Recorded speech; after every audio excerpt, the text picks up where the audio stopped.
Janasena party Pawan Kalyan గారు ఇక్కడ తెలంగాణలో పోటీ చేస్తా ఖచ్చితంగా వచ్చే ఎలక్షన్స్లో నేను ఖచ్చితంగా ఉంటాను అనేసి చెప్పడం జరుగుతుంది. మరి దీన్ని మీరు ఎలా చూస్తున్నారు? నిజంగానే వచ్చి పోటీ చేస్తారా? పోటీ చేస్తే కనుక ఎన్ని సీట్లు గెలుచుకునే అవకాశం ఉంది? ఒక్క సీటు కూడా రాదు, డిపాజిట్లు కోల్పోతారు. పవన్ కళ్యాణ్కి ఇప్పుడున్నటువంటి పరువు కాస్త ఇంకా పోయినట్టు అయింది. అంటే ఉన్న పరువుని తీసుకున్నట్టు అయింది. అసలు ఇప్పటికే పరువు కూడా లేదు తెలంగాణలో. ఎందుకంటే తెలంగాణ ఆత్మగౌరవం దెబ్బతినే విధంగా, తెలంగాణ ప్రజల ఆత్మగౌరవం దెబ్బతినే విధంగా పవన్ కళ్యాణ్ మాట్లాడాడు. దీని పరంగా తెలంగాణ మొత్తం మండిపోతుంది. కొంతమంది పాగల్ కళ్యాణ్ అభిమానులు కొంతమంది ఉన్నారు. ఆ అభిమానులు తప్ప, అది కూడా సినిమాకి సంబంధించే తప్ప రాజకీయంగా లేరు. ఎందుకంటే ప్రతి ఒక్కరికి తెలంగాణలకు తెలంగాణ ఎట్లా తెచ్చుకున్నాము అనే బాధలు తెలుసు కాబట్టి కేవలం ఆయనను రాజకీయంగా కాకుండా అభిమానులుగా మాత్రమే కొంతమంది ఉన్నారు తప్ప, ఆ అభిమానులు మాత్రమే సోషల్ మీడియాలో మాట్లాడతారు. కానీ ఇలా ఆయన పార్టీ ఎదుగుదలకు కానీ ఆయన రాజకీయంలో నిలబడితే కానీ ఎవరు కూడా ఉపయోగపడరు. అది వాస్తవం. అంటే తెలంగాణ అంటే నాకు ఆంధ్రాలోనే సీఎం అయ్యే పరిస్థితి లేదు, ఇక్కడికి వచ్చి నేను పోటీ చేస్తానా అనేసి ఒక మాట మాట్లాడినారు. దాని తర్వాత మళ్ళీ నేను పోటీ చేస్తాను అనేసి చెప్పడం జరిగింది. కొంతమంది అంటే రేవంత్ రెడ్డి గారు పర్మిషన్ ఇవ్వలేదు, కాంగ్రెస్ ప్రభుత్వం నాకు పర్మిషన్ ఇవ్వలేదు మీటింగ్ పెట్టుకోవడానికి అనేసి చెప్పారు. అండ్ దెన్ దాని తర్వాత ఆయన మాట మార్చి నాకు రేవంత్ రెడ్డి మీద ఎలాంటి అది లేదు, ఆయన కావాలని ఇయ్యకపోయి ఉండొచ్చు అనేసి మాట్లాడడం జరిగింది. అసలు ఫస్ట్ ఎందుకు నెగిటివ్గా మాట్లాడారు, తర్వాత ఎందుకు పాజిటివ్గా మాట్లాడారు? చూడండి, ఇప్పుడు పవన్ కళ్యాణ్ గురించి కొత్తగా నేను చెప్పేది ఏం లేదు. ఎందుకంటే ఆయన మైండ్ సెట్ ఏందనేది పబ్లిక్ ఆయనే తెలియజేసుకున్నాడు. ఒకసారి నంద్యాలలో పుట్టిన అంటాడు, ఒకసారి గుంటూరులో పుట్టిన అంటాడు, ఒకసారి విజయవాడలో పుట్టిన అంటాడు, ఇంకోసారి ఇక్కడ తెలంగాణలో పుట్టిన అంటాడు. ఆయన ఒక స్టాండ్ ఉండదు. ఆయన పుట్టిన ప్లేస్కే స్టాండ్ లేదు ఇప్పటివరకు ఆయన ఆలోచన విధానంలో. ఒకసారి సనాతనిస్ట్ అంటాడు, ఒకసారి ఏమో మా ఇంట్లో నేను హేతువాదిని అంటాడు. ఈవెన్ నాగబాబుతో సహా వాళ్ళ కుటుంబంలో ఒక్క స్టాండ్ మీద నిలబడే ఆలోచన విధానంతో ఎవరు లేరండి. కాబట్టి ఆయనే రాజకీయాల్లో ఇవ్వాలన్నటువంటి రాజకీయాల్లో ఆయన ఆత్మగౌరవాన్ని నమ్ముకొని ఎక్కడైతే చంద్రబాబుకు వ్యతిరేకంగా మాట్లాడి ఒక పవన్ కళ్యాణ్ ఎప్పుడు ఆత్మగౌరవాన్ని నమ్ముకోవడానికి మాట్లాడినటువంటి వ్యక్తి ఇవాళ పవన్ కళ్యాణ్ ఎవరి సంకల జోరిండు, ఇవాళ ఎవరి కింద ఎవరి మోచేతి నీళ్ళు దాక్కుంటే ఇవాళ ఆయన డిప్యూటీ సీఎం అండి అనేది ప్రజలందరికీ తెలుసు.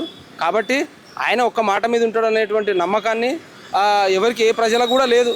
ఎవరో పిచ్చి ఆయనకు సంబంధించినటువంటి కొంతమంది, ఆయన ద్వారా కొంతమంది మేలు పొందినటువంటి ఫ్యాన్స్కు తప్ప తెలంగాణ అంతా ఆయన మీద ఇలా మండిపడుతుంది. ఆయన పోటీ చేస్తే మాత్రం 100కు 100% ఉన్న పరువు కాస్త గంగలో కొట్టుకుపోతుంది. అంటే పవన్ కళ్యాణ్ గారి 10 ఎకరాల భూమి కబ్జా చేశారు అనేసి రావడం జరుగుతుంది. మరి దీని మీద రేవంత్ రెడ్డి గారు ఇప్పటివరకు స్పందించలేదు. ఏదైనా అవినీతి జరిగింది అనేసి, భూ ఆక్రమణ జరిగింది అనేసి అంటే హైడ్రాను పంపించి కబ్జా చేసుకునే, హైడ్రాను పంపించి ఆధీనం చేసుకునే అతను రేవంత్ రెడ్డి ఇప్పుడు ఎందుకు ముందుకు రావట్లేదు అనేసి అంటున్నారు. అంటే ఖచ్చితంగా అది హైడ్రా ఎక్కడైతే నిబంధనలకు తగ్గట్టు కాకుండా, ఎక్కడైతే మూసి పరివాహక ప్రాంతం ఎక్కడైతే ఉంటుందో ఆ ప్రతి చోట హైడ్రా ఖచ్చితంగా ఎంత పెద్ద వ్యక్తి ఉన్నా చర్యలు తీసుకుంటుంది. అది పవన్ కళ్యాణ్ది కూడా ఆ జోన్లో ఉంటే తప్పకుండా తీసుకుంటుంది. రేవంత్ రెడ్డికి ఎటువంటి సన్నిహిత భావం కానీ లేకపోతే దగ్గరోళ్ళు అనేది కానీ ఏది లేదు. హైడ్రా ఎటువంటి పక్షపాతం లేకుండా పనిచేస్తుంది. అది పవన్ కళ్యాణ్దైనా ఇంకెవరిదైనా కూడా అది ఖచ్చితంగా కూల్చేస్తారు. ఆ టైం వస్తే అయిపోతుంది దాని పని. అంటే పేదల మీదనే పడుతుంది, ఇది పెద్దవాళ్ళ జోలికి వెళ్ళట్లేదు అనేసి కూడా వార్తలు వినిపిస్తున్నాయి. పేదలకు 3 బెడ్రూమ్లు లేకపోతే విల్లాలు అవి ఉంటాయండి. పేదలు అంటే చిన్న చిన్న గుడిసెలు ఉంటాయి. ఎట్లా ఇప్పుడు పెద్ద పెద్ద బిల్డింగ్లు పోతున్నాయి. ఇప్పుడు మూసి చుట్టుపక్కల ఉన్నది కూడా పేదల గుడిసెలే కదా. ఒక్కటండి, ఇప్పుడు ఒక మంచి పని చేయాలంటే కొన్ని క్లిష్టమైన పరిస్థితులు వస్తూ ఉంటాయి. ఉదాహరణకు మన కడుపులో ఏదైనా గడ్డ అయింది, అది తీయాలంటే మన కడుపు పోయాలి కదా. పేషెంట్ కడుపు నొప్పి లేస్తుందేమో అని ఆలోచించి కత్తి పెట్టకుంటుంటే కడుపులో ఉన్న గడ్డ పోతుందా? అంతే, కొంచెం ఇబ్బంది కలుగుతుంది. ఇబ్బంది కలిగినప్పుడు ఓర్చుకోవాలి. తర్వాత మంచి భవిష్యత్తు ఉంటుంది. ఇవాళ ఎవరెవరైతే ఆ జోన్ దాటి ఏదైతే బఫర్ జోన్ దాటి హైడ్రాకు సంబంధించినటువంటి మూసీ నది పరివాహక ప్రాంతంలో ఎవరెవరైతే వర్షాలు కొడితే వాళ్ళ ఇల్లులు మునిగిపోయేటటువంటి ప్రాంతాలు ఏవైతున్నాయో వాళ్ళ లిమిట్కు తగ్గట్టు ఉన్నటువంటి వాటిని ఖచ్చితంగా అది పేదోడా ఉన్నోడా అనేది ఎటువంటి పక్షపాతం లేకుండా కూలగొడతాళ్ళు. అది 100% తెలిసిందే కదా. కాబట్టి దీంట్లో ఎవరికి కూడా నష్టం ప్రత్యేకంగా పేదలకు నష్టం చేయాలని కాదు, లేకపోతే ఉన్న వాళ్ళకి మంచి చేయాలనేది లేదు. ఇక్కడ కాంగ్రెస్ ప్రభుత్వం ఒకటే నిర్ణయం తీసుకుంది, రేవంత్ రెడ్డి గారు, హైడ్రా అనేది ఒక ఫ్యూచర్ సిటీ నిర్మాణంలో భాగం కాబట్టి కొన్ని ఇబ్బందులు ఎదురవుతాయి.